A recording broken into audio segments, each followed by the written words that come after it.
श्रीराम समर्थ. सद्गुरुनाथ महाराज की जय. जय जय रघुवीर समर्थ. आपणा सर्वांच्या हृदयस्थ परमेश्वरालाही मी वंदन करते आणि आपला सध्या जी चिंतनमाला चालू आहे त्यातील पुढील पुष्प म्हणजे श्री गोंदवलेकर महाराज यांच्या ओविबद्ध प्रवचनांवरती जी चिंतनमाला चालू आहे त्यामधील आज पुढचं पुष्प जे आहे ते 10 मार्चचे प्रवचन प्रपंचात स्त्रीने कसे वागावे यावर आता आपण चिंतन बघूया. आपल्याकडे म्हटले जाते ना की संसार रथाला 2 चाकं असतात, एक स्त्री आणि एक पुरुष. पुरुषाने व्यवहार सांभाळण्यासाठी बाहेर जाऊन काम करायचे, काम सांभाळायचे आणि स्त्रीने प्रपंचातल्या गोष्टी सांभाळायच्या. प्रपंचाची सम्राज्ञी असंच तिला आपण म्हणतो. आता स्त्रीनेच घरातली जबाबदारी का सांभाळायची? तर स्त्री ही भावनाप्रधान असल्याने तिला प्रपंचातल्या गोष्टींची जाणीव असते. तसेच प्रपंचातील प्रत्येक व्यक्तीला सांभाळून घेण्याची शक्तीसुद्धा तिच्याजवळ असते, सामंजस्य असतं. सर्वांना एकत्र बांधून ठेवण्याची कला तिच्यामध्ये असते, ती तिला साध्य झालेली असते.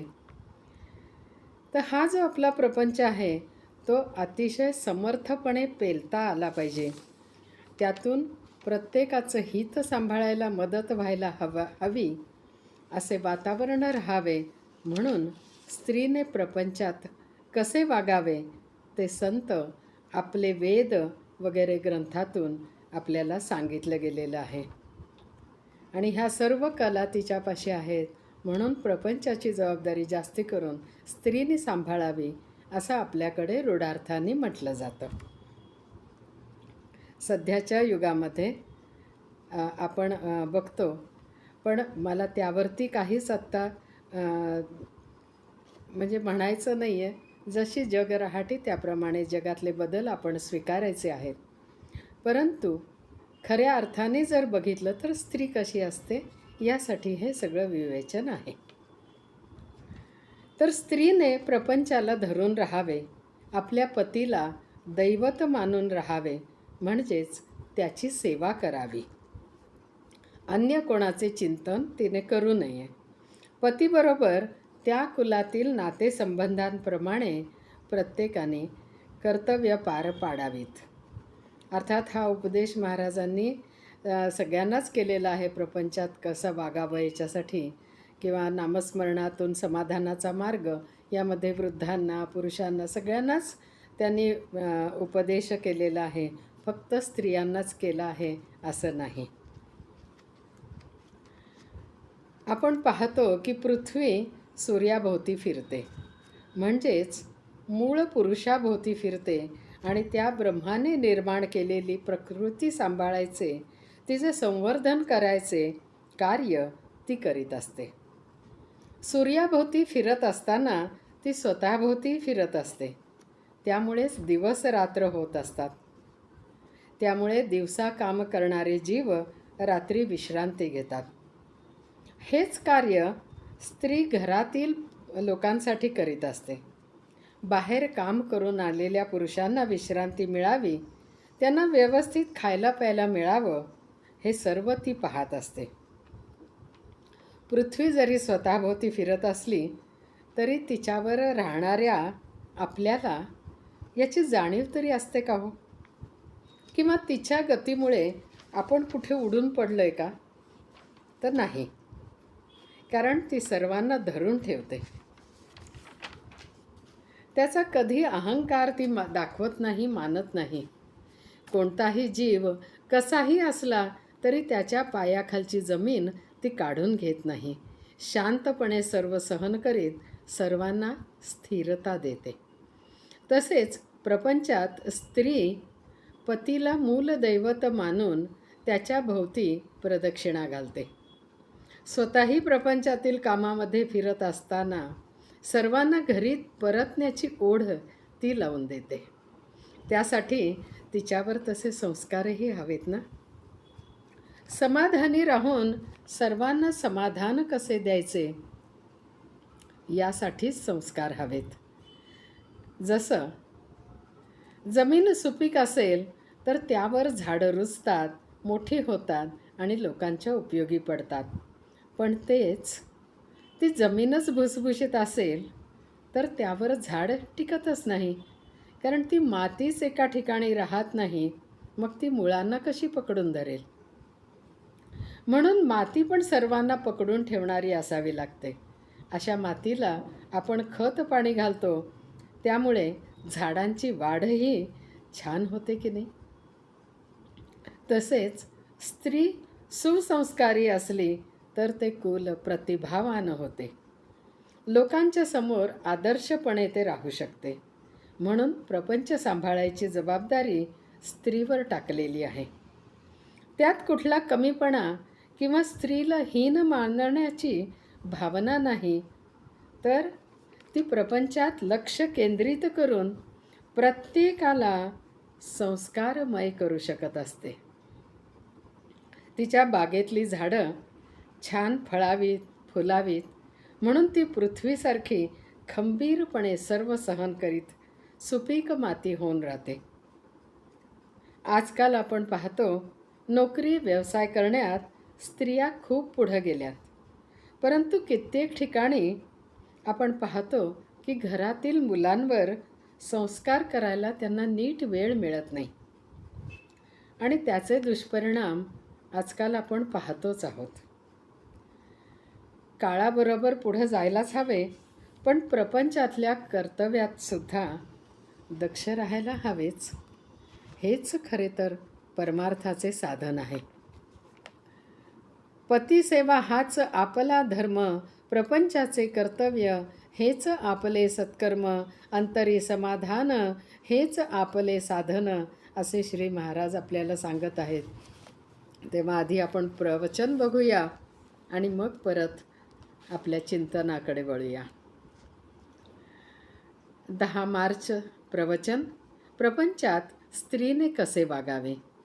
पतिसेवा हाच आपला धर्म, प्रपंचाचे कर्तव्य हेच आपले सत्कर्म, अंतरी समाधान हेच आपले साधन, सर्वांनी राहावे सुखी, राम नाम नित्य घ्यावे मुखी, सर्व सुखाचा लाभ घर बसल्या मिळतो देव, कर्तव्य असावे तत्पर, मुखी नाम निरंतर, देहाने करावी सेवा, याहून दुजा लाभाचा नाही ठेवा, परमात्म्याने जे जे दिले ते त्याचे म्हणून सांभाळणे भले, त्या लोभात न गुंतवावे चित्त, हाच परमार्थ सत्य, नसावे कशाचे ज्ञान, वाटावे सदा घ्यावे रामनाम, प्रपंची राहावे समाधान, हेच भक्ताचे मुख्य लक्षण जाण, पतिव्रता साध्वी थोर थोर, त्यांचे करावे स्मरण, जे करील पुण्यवान, न बोलावी पतीस दुरुत्तरे, समाधान राखोनी अंतरे, जे सज्जनास आवडेल खरे, पती परते न मानावे दुजे दैवत, घरात राखावे नेहमी समाधान, तुमच्या पतीसारख्यांची संगती हीच भाग्याची खरी प्राप्ती, त्यांच्या आज्ञेने वागावे, त्यांच्या सुखात आपले सुख पहावे, रामधरिता चित्ती, प्रपंचाची काळजी त्याचे हाती, प्रपंची असावे खबरदार, परी लोभात न गुंतावे अंतर, धनसंग्रही राखावे, सर्वच खर्चून न टाकावे, ही प्रपंचाची रीत सर्व जगात आहे चालत, जगाची रीत लोभात असणे, हे मात्र आपणास न आवडावे, देहाने करावी पतिसेवा, ध्यानी धरावा रामराया, त्याचा संसार उत्तम झाला, हाच आशीर्वाद माझा भला, प्रपंचाची संगती काळजीची उत्पत्ती, तेथे धरिता नामाची संगती, काळजी विरहित आनंद देई, मुलीच्या लग्नाची काळजी करू नये, प्रयत्नाला सोडू नये, प्रयत्न अंती परमेश्वर, हे सज्जनांचे बोल, मनी ठसवावे खोल, आरंभी ज्याने स्मरला राम, त्यालाच प्रयत्न अंती राम, हा ठेवावा विश्वास, सुखे साधावे संसारास, मिष्ट भाषण वरीवरी, विष आहे अंतरी, असल्याची संगत नसावी बरी, मी तुम्हास सांगतो हित, दृश्यात न ठेवावे चित्त, रामसेवेकरता प्राण म्हणून करणे आहे जतन. मान अपमान जगतात ते मूळ कारण झाले घातास, कोणतेही काम करीत असता राखावी मनाची शांतता, अगदी व्यवहार बुद्धीने कामे करावी सर्वथा.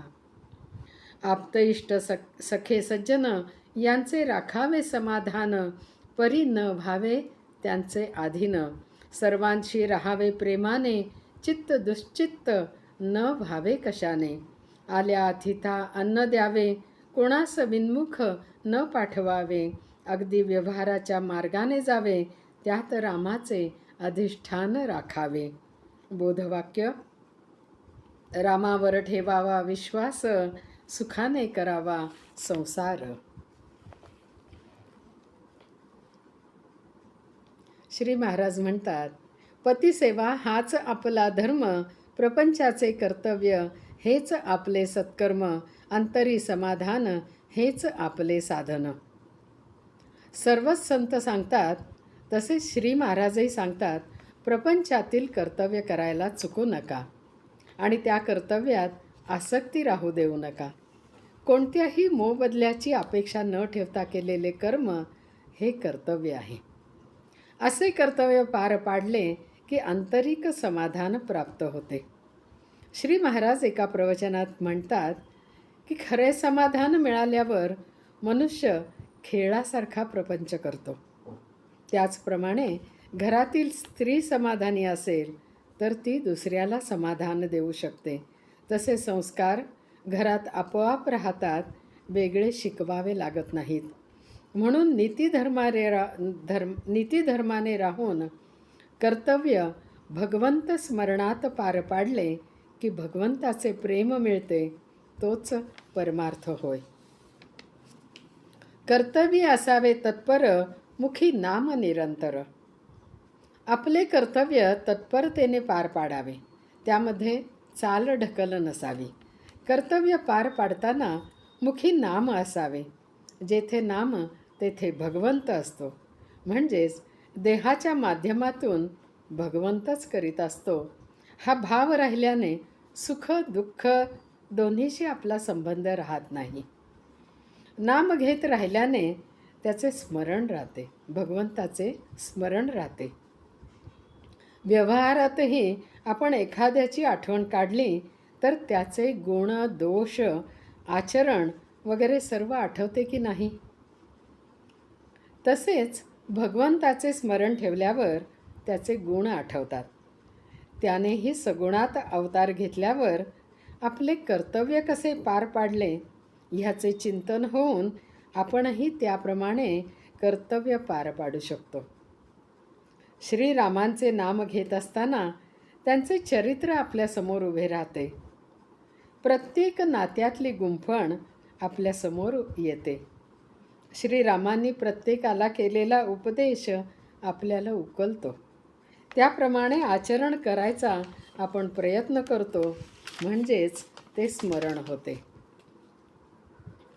नसावे कशाचे ज्ञान, वाटावे सदा घ्यावे रामनाम. प्रपंची राहावे समाधान, हेच भक्ताचे मुख्य लक्षण जाण.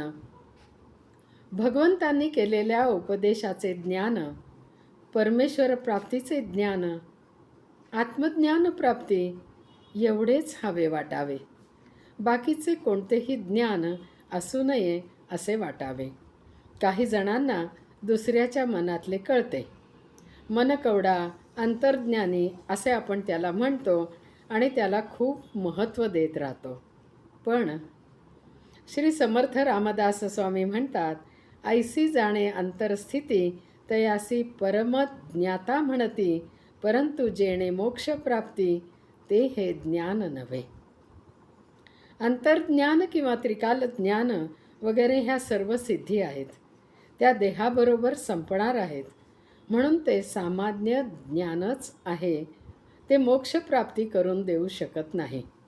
ह्या अर्थाने श्री महाराज म्हणतात, नसावे कशाचे ज्ञान. कारण ह्या सिद्धी अडकवून ठेवतात, आपली प्रगती रोखून धरतात. पती परते न मानावे दुजे दैवत, घरात राखावे नेहमी समाधान. भगवंताच्या स्मरणात प्रपंच करावा. त्यावेळी भगवंताच्या चरित्रातील प्रसंगांची आठवण येते. भगवती सीता मातेशी विवाह झाल्यानंतर सुनयना मातेने मुलीला उपदेश केला आहे, तो आताच्याही काळात आपल्याला उपयोगी आहेच. ज्यांना आदर्श प्रपंच करायचा आहे ज्यांना आपल्या मुलामुलींसमोर चांगल्या आचरणाचा आदर्श निर्माण करायचा आहे त्यांना उपयोगी आहेच. माता सांगते, मुली, घरातील सगळ्या मोठ्या लोकांची सेवा कर, सर्वांवर प्रेम कर, संयमाने राहा. सगळ्या गोष्टी आपल्या मनासारख्याच होतील असे मानू नको. पती सेवा कर, पतीच्या आज्ञेत राहा. मुलगी पतीच्या घरी जात असते, मग तेथील रीतिरिवाज पती सांगेल तसे पाळावेत. मुलगी विवाह करून पतीकडे आल्यावर तिची जबाबदारी पतीवर असते. तिला काही त्रास होऊ नये, कोणापासून धोका होऊ नये हे पतीने सांभाळायचे असते. म्हणून पती सांगेल तसे वागावे असे सांगितले आहे. पती दैवत मानले की जसे परमेश्वराशी आपण वाद घालत नाही, जे आहे त्यात समाधान मानतो, तोच भाव प्रपंचातही राखता येतो. त्यामुळे घरात समाधान टिकून राहते. म्हणून श्री महाराज सांगतात, थोर पतिव्रतांचे स्मरण ठेवावे. देहाने करावी पतिसेवा, ध्यानी धरावा रामराया. त्याचा संसार उत्तम झाला, हाच आशीर्वाद माझा भला. ध्यानी धरावा रामराया. प्रभू रामांचे चिंतन मनात ठेवून देहाने पतिसेवा करावी. आपल्या मनात प्रभू राम वसलेले आहेत आणि पतीच्या रूपात ते सेवा स्वीकारत आहेत, हा भाव आपल्या मनात कायम असावा. प्रभू रामचंद्रांनी आपल्या आईलाही वनात निघाले असताना उपदेशात सांगितले की जेथे बाबा आहेत तेथेच तू राहा आणि त्यांची सेवा कर.